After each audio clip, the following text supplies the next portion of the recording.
So, my guest on the Neil Wilkins podcast today is Kyle Gillette, who is a business and leadership coach. And Kyle helps business owners transform, and he really does help them transform because often they can be feeling like they're on an island and also in what Kyle describes as a state of SOS. And SOS in Kyle's land is stressed out, overwhelmed, and stuck. Let's face it, I think we're all kind of feeling that right now in this chaotic, crazy world that we all live in with demands and challenges coming from every single direction. So we are in the presence of somebody who can help us see through this. Now, the reason that Kyle and I are having this conversation today is because of Kyle's new book, the most recent book in Kyle's portfolio of books, which is called Right Now Leadership. And we're going to go deep into this book, the reasons behind the book, and actually how it can help you to become a more effective leader in today's busy, chaotic, crazy landscape. So welcome to the show, Carl. Thank you, Neil. I'm excited to be here and join you for sure. Great stuff. So before we kind of kick off, if anybody hasn't encountered Kyle before, what should they know? What is your backstory? Where have you kind of come from to get to this point of being, well, really quite an influential business and leadership coach? Yeah. So what's fun is most people have never grown up on an orange farm. And so I grew up on an orange farm in the Central Valley of California. So that's my blue collar background. Part of the reason why the business is called Blue Shirt. So I grew up there and worked with my dad from 7th grade through to high school, later into high school. I had a lot of good experience working with him. He's an entrepreneur, started his business in '83 when my sister was born, like just went for it. That I when I learned that, I couldn't believe it. So that was really inspiring to me and has kind of paid forward into my blood, if you will. And then I went into nonprofit work for about 10 years where I managed a pet resort and I worked with young men 18 and 25 that were off track in life. And that's really where I really cut my teeth in terms of coaching people and mentoring people.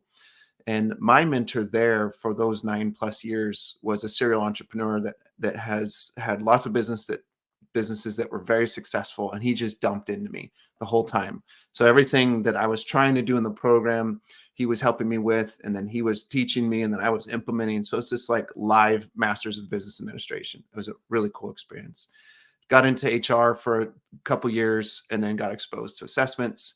And I went, oh, I can make money doing workshops and not get this piddly little salary over here. And so went for it about 5.5 years ago into this business.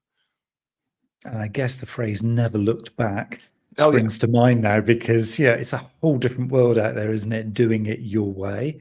It is. It's scary to do it your own way because there's no cushion there, right? There's no parachute, but it's been amazing to do it my way and learn and to fail and to struggle in the process because you only get better.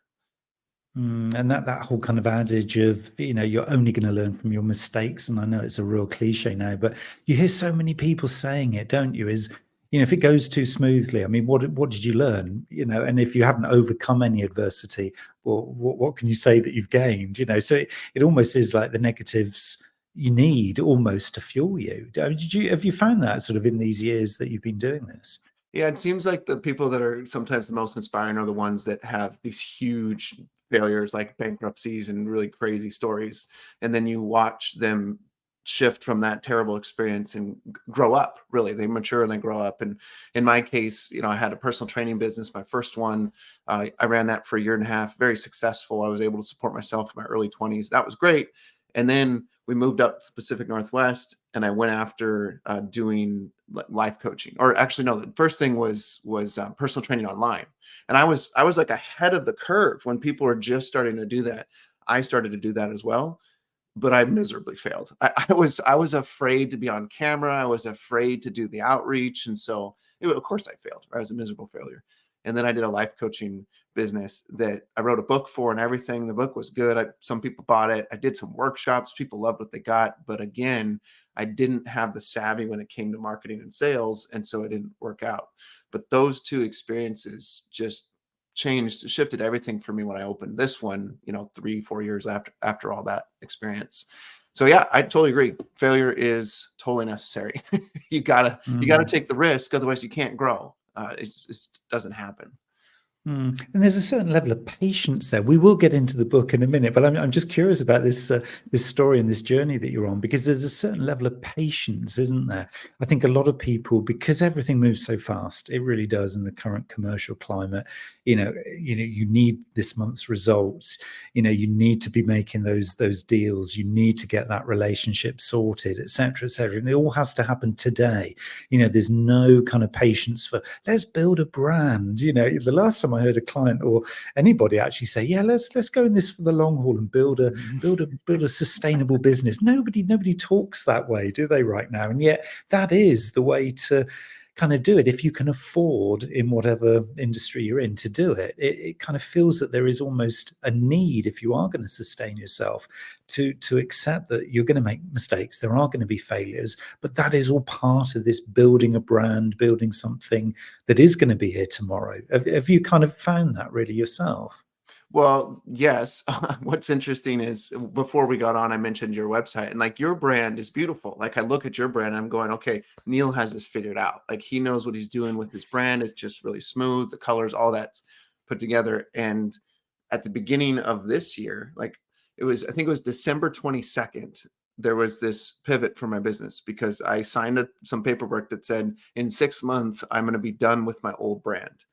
I had tried to trademark my old brand, and I'm not going to mention the name of it, but I had tried to trademark it, and a company said, "Hey, you're infringing on what we do." And I'm like, "What are you talking about? You're an accounting software. I'm a business coach. How is this happening?" Back and forth over email for 9 months, and finally they're like, "Well, we'll take you to court.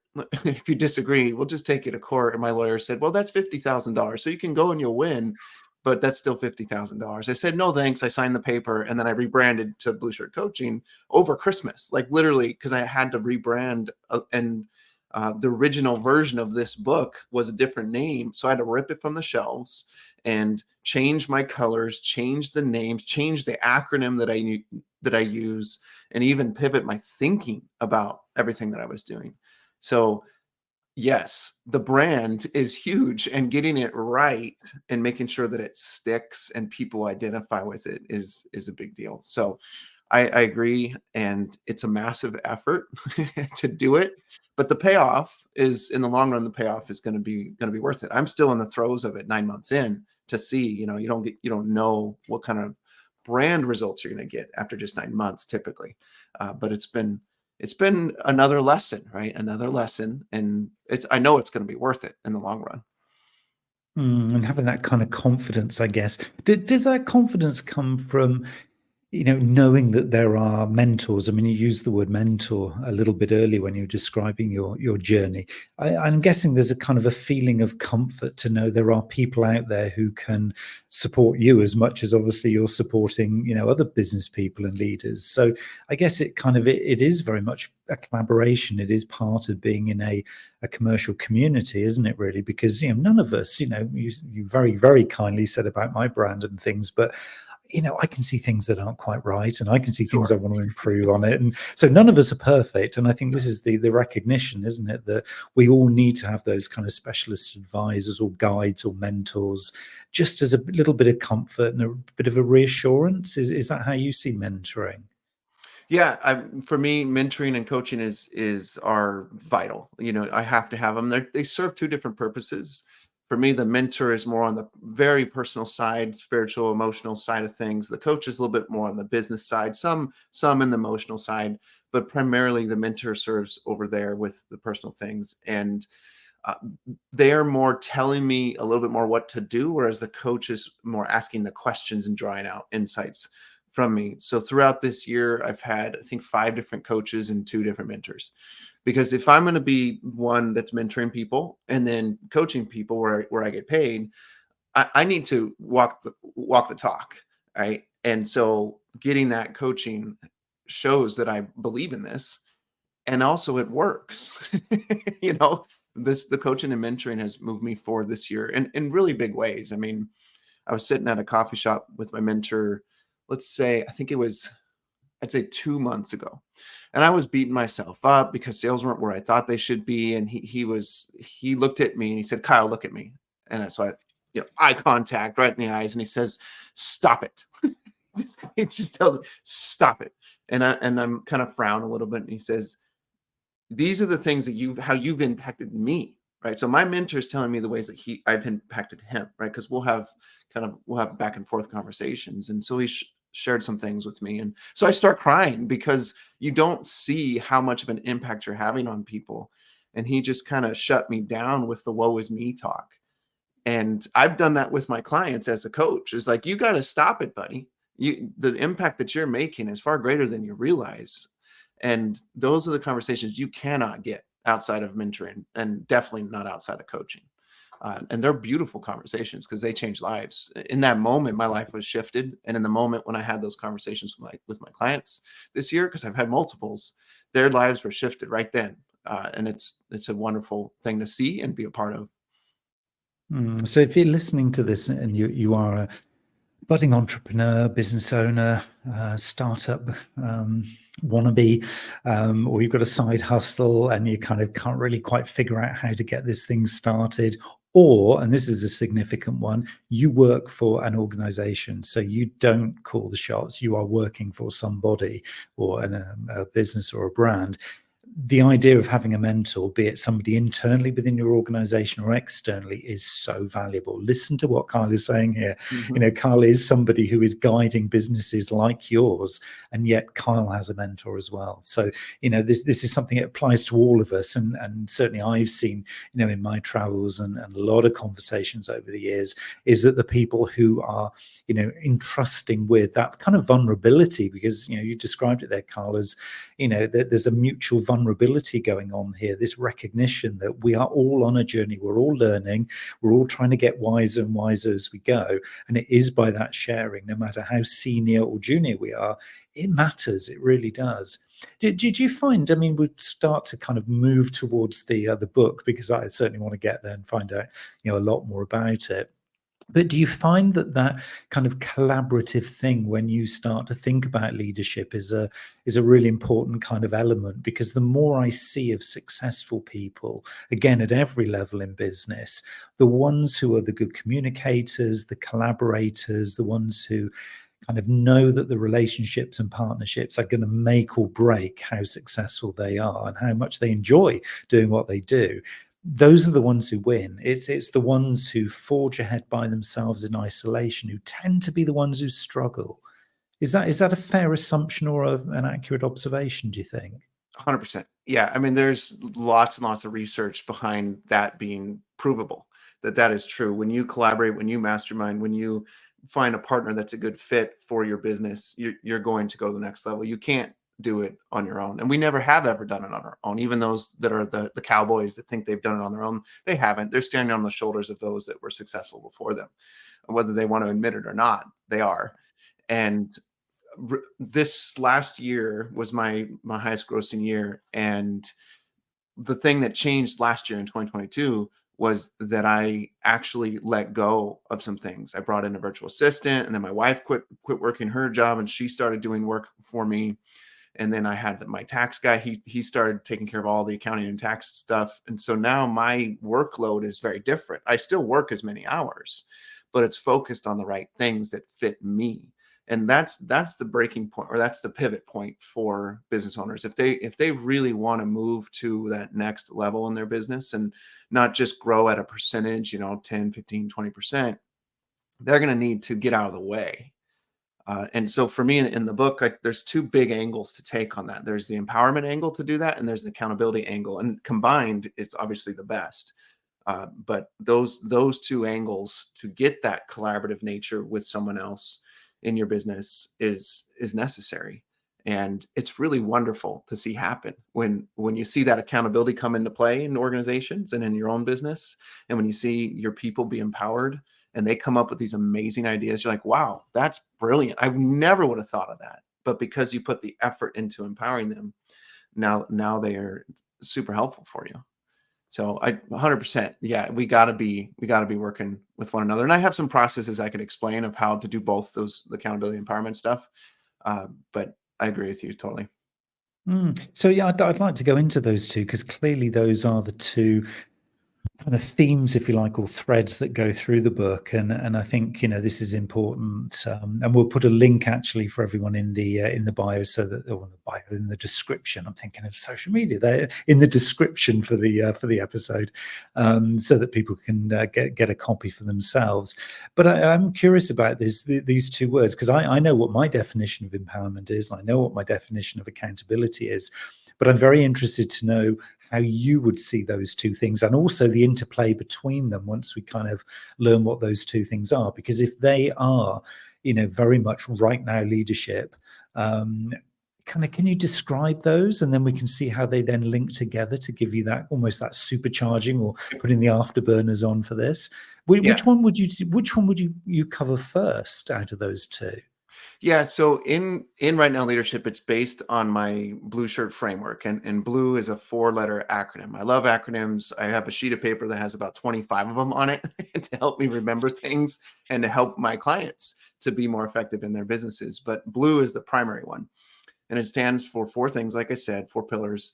And it's the first one is to be a self-aware leader. And so if you want to picture a house, just a regular home, picture that, and the foundation of leadership is going to be being self-aware, right? So that's your foundation of your house. And then the L is lead with accountability. And so that is the nails that hold your leadership house together. Without accountability, no matter how beautiful the architecture, no matter how wonderful everything looks from the outside, if you don't have the nails that hold that house together, it's going to fall on itself and crush everyone that you're leading, right? And we've seen this with lack of integrity in some businesses, or lack of accountability, and then they go bankrupt because they don't have good accountability in place. Then the U is use a growth mindset. So this is the idea of, at all times, right now included, we need to be adjusting our leadership. In a home, after you've lived there for a year, you make some adjustments. You might paint a wall. After 10 years, you're going to maybe put an addition on your home. You're going to replace the roof. You're going to replace the windows, the carpet, whatever. You're adjusting your leadership at all times to the people you're leading and to the marketplace you're leading in, right? So that's use a growth mindset. And then E is empower others. And that's the windows and doors of your leadership house. This allows people to see into your leadership and go, I want to be in there. I see that culture. That culture looks amazing. Those people are happy. They're enjoying their work. They're getting results. They love what they do. I want to be a part of that. So I'm going to knock on that door and be a part of that in some way, shape, or form.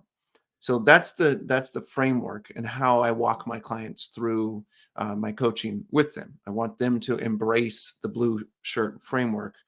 And the shirt part means you got to put it on every day.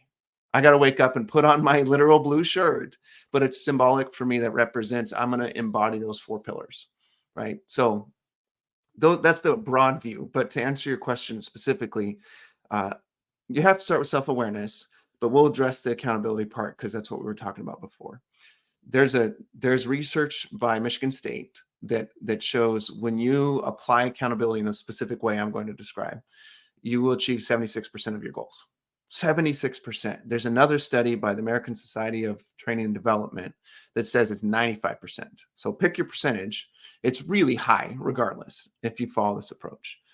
So Neil, when you think about your goals for the rest of this year or even into next year, what's something that you're really excited about that you want to achieve? So one thing that I'm really excited about is being and I'm going to use the word with a small lowercase p, but a pioneer in AI and metaverse marketing. So one of my clear goals around that is to not only be doing some little thought leadership blogs and little kind of mini webinars and stuff on it, but is to actually be securing places on a workshop that I offer once a month through Cambridge Marketing College at the moment. And basically people can come on and just start to introduce themselves to the journey of AI and metaverse marketing, i.e. the next generation of what digital marketing has been for the last 20 years. And there's a bit of a shameless plug there for my workshop series. And what is it about that excites you? The innovation, seeing people seeing their eyes light up when they realize, this isn't just futurology. I can do something about this today. Empowering others. So that's why I was really drawn to your word empowerment there, because I'm not going to solve it for them, but I can introduce it to them. And it just gives me a really, really cool topic to talk about on my podcast as well. Awesome. If I'm being honest. Yeah. So what you just described is this goal that's interesting and exciting to yourself, and the way you described it, it's interesting and exciting to me and probably the listeners as well. Right. So what you've done is you've done the first part in the process of creating this accountability. And what I call it in the book is the accountability pass, PASS. And you've created passive accountability. So what that means is you've told yourself about the future of what this goal is going to achieve for yourself, and most importantly for others. Because if we don't include others in our goal, that the goal is extremely selfish and it won't get legs. It just won't, because other people won't be interested in it. And if we're going to accomplish our goals, we need other people, like we were talking about before. So you've created a goal that has legs because it's exciting to you. It includes the benefit to other people. And now your brain knows, because you've described it pretty in detail, your brain knows what it should look like when you're successful. So now your unconscious mind has a goal that it's going to go after that you don't even really need to consciously be thinking about all the time. It's doing the work for you already, and you'll do, conscious work as well, but that's passive. And since you told me and however many people are listening, some of us will ask you, "Hey Neil, what's going on with you on this goal that you talked about? What's going on with the AI stuff? I'm super excited. I want to benefit, right?" So now, because you told people, you're accountable to them as well, but all they're doing is following up with you, right? So it's not the A in pass, which is active accountability. Active accountability says you reach out to one of those few people that followed up with you and you say, "Hey, would you be willing to meet with me on a weekly basis or biweekly basis to talk about your goals, and I'll talk about my goals, and we'll keep each other accountable to achieving them," right? So that's active accountability. And that bumps us up to 65% likelihood of accomplishing the goal. Just doing that alone, right? Now you have a plan in place, you've thought about it, you're committed to it, all those things. Then you have structures. That's the plan. That's your to-do list, and that's your calendar. The to-do list is the things you need to get done. The calendar is the people you need to meet with to pull it off. Right? There's other structures you can put in place. You could sign a contract with yourself. You could write a check to yourself for a certain amount of money to help motivate you. There's all kinds of things, but primarily it's your to-do list and the people that you're going to meet with. And then the second S is self-accountability. So Neil, have you ever jumped out of an airplane or done zip lining or bungee jumping? I mean, I've done zip lining. I've never jumped out of an aircraft though, no. Okay. So on a zip line, the first few usually are pretty straightforward. They're pretty easy. They're kind of short. They warm you up, so not hard. And then you get to that one platform, like the one I did in Costa Rica, which was 1,000 feet. That's 1,000 high. feet over the canopy of a forest. That's a long way. But Mm. I'm so deep into my decision to do this. And when you zip line, you don't get to go back down to the canopy floor because you're so far out in the woods. One, it won't be safe. Two, they're not going to let you. You're there, right? So when you were on that platform and you were hooked up and you're going to go that longest distance, once you got off that platform, you started zipping down, you were committed. There was no returning back to base or whatever, right? We need to do the same thing in our businesses, in our commitments to our goals, where we find that point of no return. Like jumping out of an airplane. Once you're falling, you're not climbing back into that airplane. It's over. So what is that for you in this goal? And what is that for the people that are listening and the goals they're thinking about? If you figure that out, now the likelihood, according to the research, is going to be between 76 and 95%, right? That's that personal accountability that is just exceedingly powerful. And it's really easy to do. It's not hard to ask people to chat with you about your goals, because that's the core of the whole picture. So that's your accountability pass. And I describe it in more detail in the book, but that's how it works. That's really, really useful. And I think for a lot of people who may sort of find themselves falling foul of let's call it the P word, procrastination. Yeah. And let's face it, most people have encountered that at some point, either today or in their life. So they'll know what I mean.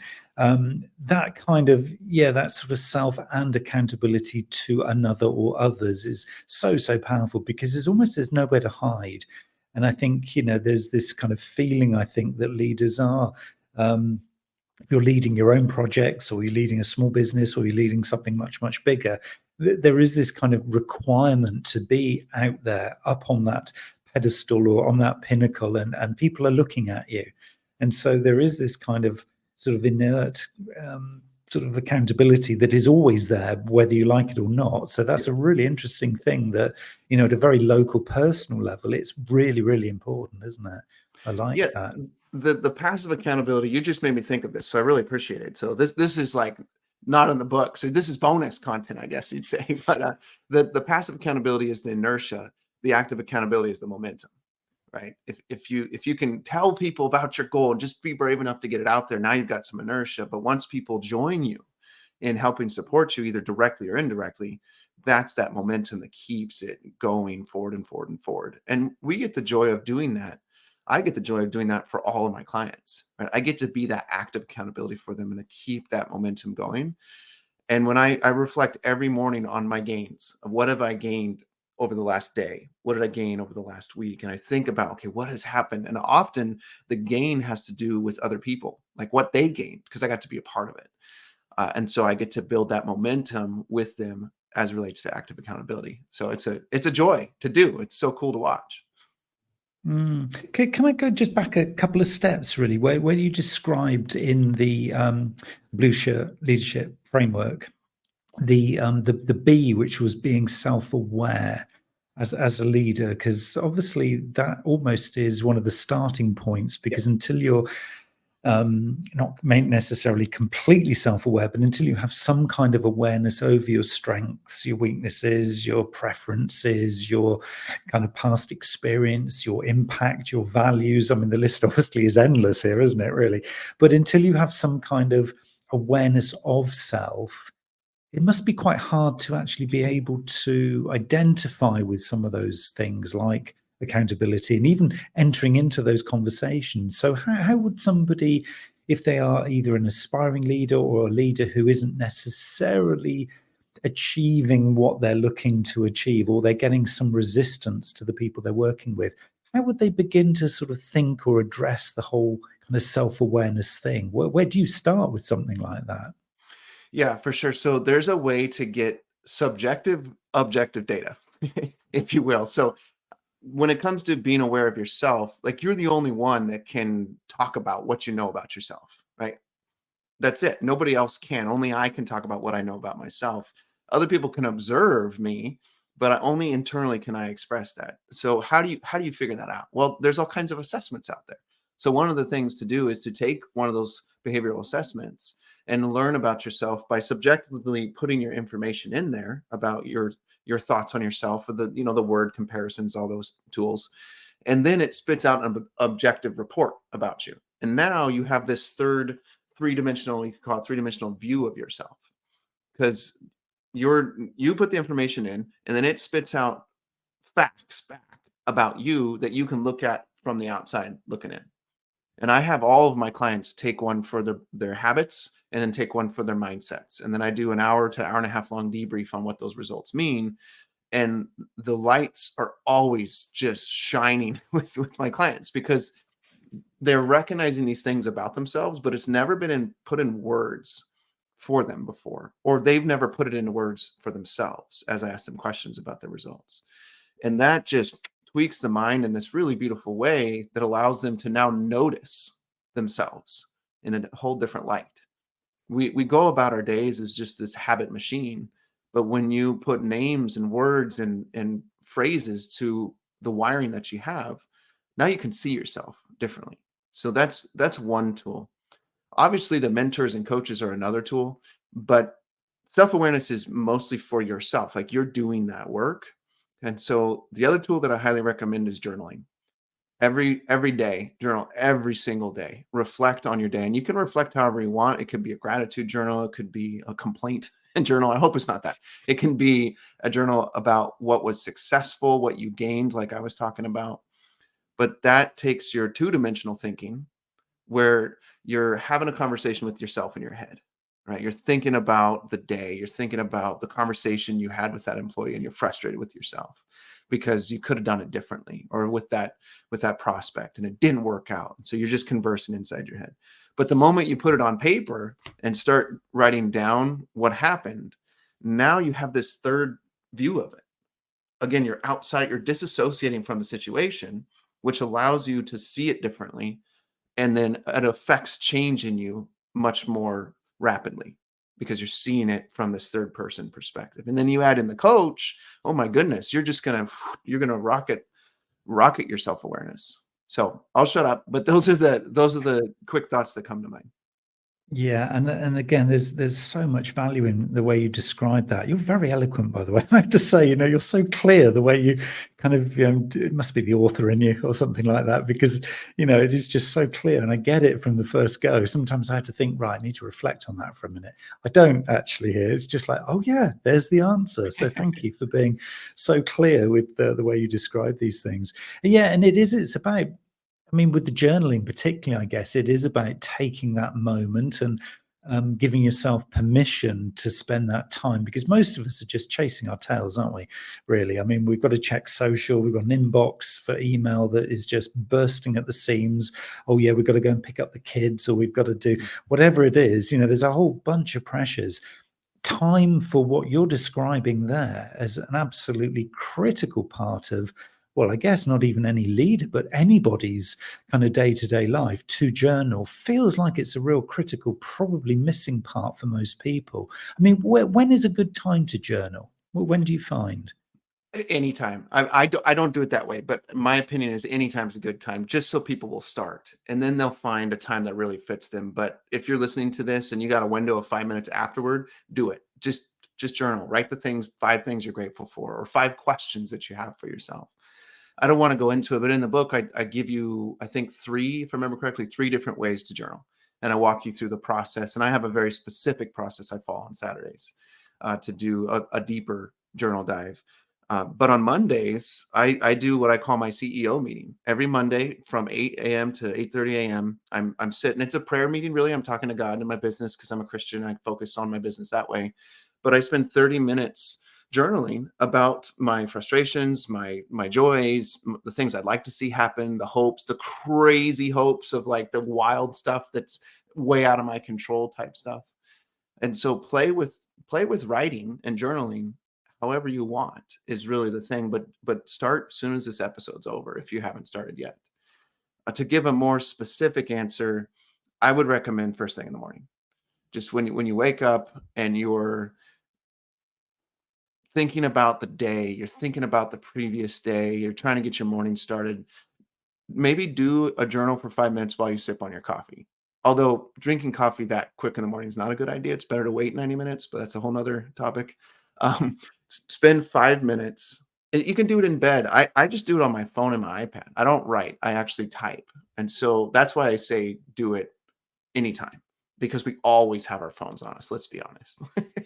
Some people bring their phones into the shower, so you can do it anywhere. So that's what I would recommend. No, that's great. Yeah, and I guess if there is that flexibility, it's about creating a habit that serves, not that just adds another weight of things to do into an already bursting at the seams kind of day. So yeah, I get that. That's really helpful. It's just something I want to pick up on the words that you use there about this kind of, the big thinking, the whole kind of idea of, yes, I really want to push those crazy ideas that, what if, those possibilities. Is that something that kind of comes into the U in your blue framework, which is the user growth mindset? Because does every leader have to have a growth mindset? I'm just curious about this one, because growth, I think, for lots of people means more revenue, more hours spent at work, having more employees, just having a bigger business or more things to do, bigger team, more products, more service. It feels it's bigger. Is that what a growth mindset is or should be? Because that feels quite a lot of hard work. Yeah.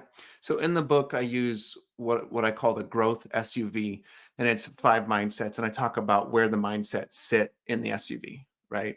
And I could go into it a little bit here if you want me to, but essentially the growth is about, well, let me look. I have to remember the 5 of them. It's up on the wall. So we got We got risk, learner, persistence, abundance, and sales. Okay, right. So in the backseat of that growth SUV is the risk mindset that says, hey, let's go for it. Let's do this. We can do it. It's that optimistic personality part of us. And some of us have a lot more of it than others. And that's not a good or bad thing. It just is. But that risk mindset is what allows you to grow. That's really the heart of growth. Because if you don't take risk, you can't. It's really difficult to grow because there's nothing to learn from whether you succeed or fail in that risk. So I have this little saying that says, it's a fact that if you don't feel like a fake, you're not going to grow. But it's also a fact, if you feel like a fake, you are going to grow. So for those of us that feel like imposters at times, flip that script and go, wait, this is awesome. I'm feeling like an imposter because I'm taking a risk and now I'm going to grow regardless of the outcome, right? So that's the first thing, the risk. The second one that sits in the middle is the learner mindset. So backseat middle with the feet up on the hump, right, is the learner mindset that says, wow, we screwed up over here, or wow, we succeeded. Let's learn from that. And how can we learn from that? And then the third one is, the persistent mindset. The persistent mindset says, you know what? It didn't work out that first time, but we learned from it. So let's persist and keep going. And the persistent mindset yells up at the navigator or the driver and says, hey, let's keep going. Turn here, or I think we should turn here. Let's give it a shot. And so those three backseat drivers, if you will, in that growth SUV help someone to grow and help them move forward. Then you have the navigator, which is, I got to see if I can remember this correctly. Is it a button? It's sales. Yeah, it's the sales. So the sales mindset sits shotgun and says, hey, let's go this way. Let's try this. Let's try that. I believe I can sell this. I believe I can make this work out. And it sits shotgun and it's going, let's go. Let's push this thing. Let's push this thing. And that's wonderful because you learn from it, from the three other mindsets. But finally, you have the driver, and the driver is the abundant mindset. If you don't have an abundant mindset and you're not being driven by that, it doesn't matter how good you are at sales. It doesn't matter how much you learn from your failures. At some point, you're going to get stuck because that mindset of abundance that says, I can learn in this lull, in this valley of struggle, I could still learn. And I'm going to keep driving this SUV. And it's an SUV because at times we're driving on that nice pavement and man, is it smooth and we're making money and everything's going well. Other times we're climbing that mountain. There's some big boulders in the way, but an SUV has four-wheel drive and it can make it over those difficult times. But the driver has to have that abundant mindset that says, I can do this. We can do this. Let's go. So obviously there's more detail, but that is the kind of overall picture of how I encourage my clients to lock in their mindsets to continue growing indefinitely, really. You can see how all these things really interrelate. Yeah. There isn't one kind of little pill that you can take or one dose of something that means, oh yeah, now I'm really an empowered leader and I'm doing it the right way for the current world. And there's a lot of kind of interrelationship between, well, I guess, thoughts, feelings, and behaviors. There's a really complex mix here, isn't it? With that in mind, and I know you're an NLP practitioner, how do you find the sort of, for those of you who don't know what NLP, neuro-linguistic programming, how do you find that kind of impacts on this? Because that is obviously a bunch of psychological and preference-driven and behavioral sort of actions and attitudes and mindsets. How do you find that impacts on leadership? Yeah, the first one is definitely a self-awareness part, because when you use NLP, the way I describe it is NLP is mind hacking for your habits and mindsets, right? You can use the language in which you speak to yourself to hack these bad habits and bad mindsets, and then replace them very quickly with the mindsets and habits that you want. You can do it on your own, but it's way better to do it with a practitioner that can walk you through the process so you can just take in the experience. And it's crazy because it seems crazy, at least. Just a simple example of it would be, I got to speak at a conference on Friday, and it was in front of about 20 business owners, and they're all very successful business owners, over 1 million each, maybe a couple million for several of the businesses. And it's kind of intimidating to speak in front of people. And so I was pretty nervous, and I speak from time to time, and I usually get pretty excited for it. But for some reason, going to this casino and speaking in this space was getting me nervous. And so I went, well, what can I do? How can I use NLP to help myself? So I went through this little pattern process called a swish, and I went through this pattern with myself and basically reframed my view of what was going to happen. And when I finished, I was like, I feel a little bit better. I feel a little bit better. And then I went to sleep, got up in the morning and was getting ready to go. And I felt maybe on the drive there, I felt maybe 1 minute of apprehension, 1 minute. The rest of the time, I was just pumped. And that's that shortcut. I got to short circuit that thought process of being really nervous. And instead, I was excited. So I pivoted that energy to this excitement. And we can do this in hundreds of areas. And I do this with my clients all the time. Hundreds of areas. I did it with a client recently and was struggling with binge eating because when she got nervous about what was going on in her business, she started to eat and she overate like crazy. And so we did an exercise and dove real deep because I did some other techniques with her and she was over it. I mean, this is something she's been dealing with since she was like really, really young, preteen. And we were able to work through it. So it's extremely powerful for getting through those blocks that have been holding me back or you back for even decades. I'm speechless sometimes with how it works, but it does. Mm.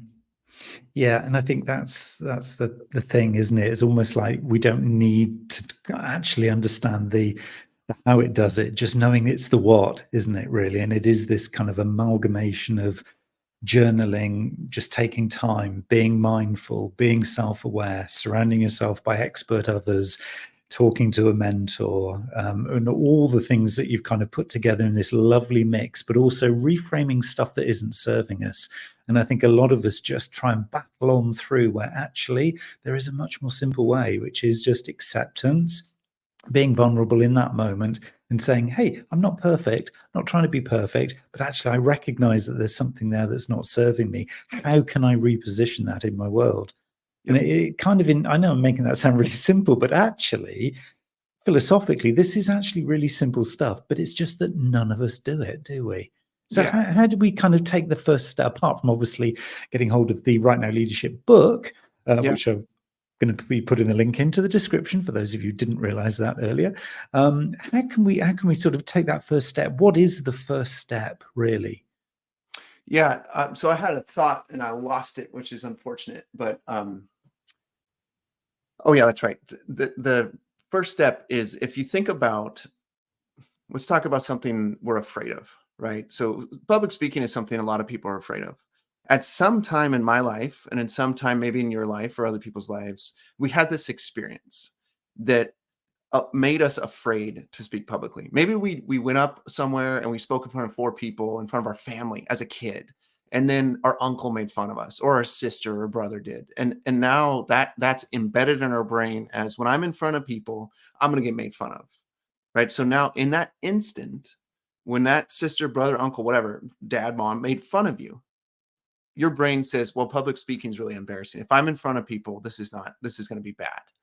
Okay. Well, that's an instant change. The beauty of our unconscious mind is not only does it change in an instant in the positive or in the negative direction, it can change in an instant in the positive direction as well. And so the work of NLP and the mindset shifts that I do with my clients does that. It allows you to make that instant change again. Because if it can change negatively in one instant, of course it can change positively in the next or in a different instant. And because our brain keeps everything, it's ridiculous, but it keeps everything, and so you can move that stuff around with the right techniques. So I would say reflect on those instances where you had those fears or where you had those struggles that have then shaped your behaviors, have then shaped your assumptions about yourself, and then from there you can easily just shift to journaling about it and letting it go as one of the paths. And then of course you can do some NLP work as well, but highlight those things, write them down, and then start to release them and start to shift them into a new mindset instead. Kyle makes this sound so simple, but there is support because you can check out blueshirtcoaching.com. And if you go to blueshirtcoaching.com/book, then you can find all the details about Kyle's new book, Right Now Leadership, which is the practical step that will build on everything that Kyle has shared with us. This has been a really, really useful conversation. I think we all kind of need these kinds of conversations, or to just hear others talking about this stuff, because it is just that little reminder to everybody that, hey, it doesn't matter whether I'm a business owner or somebody really junior starting out in my career. These are just good things to just get constantly reminded of, aren't they? And I think, this is probably the value of podcasting as well, is it just gives us those little drip fed reminders of, yeah, you're okay, you're doing the right thing, but just here's a little tip. You could try this one today. So I think, it's just been so helpful, really, really has, Carl. So thank you so much for your time and energy and wisdom. And those acronyms, they are so useful. Yeah. Blue being the one I'm going to keep remembering, I think, now for quite some time. And clearly you have many of those up on your wall as well. So, so what was the one that you shared with us with the SUV? Just remind us of that one. Well, I just call it a growth SUV. And you've got risk, you have learner, you have persistence, and then sales and abundance. And they're all the 5 mindsets of someone that uses a growth mindset. That's brilliant. So helpful. Thank you very much for your time today, Carl. I think everybody must have got huge amounts of value from this. So yeah, really appreciative. And get Kyle's book is the call to action here. The link to that is in the description below. Thanks again, Carl. Thank you, Neil. Appreciate it.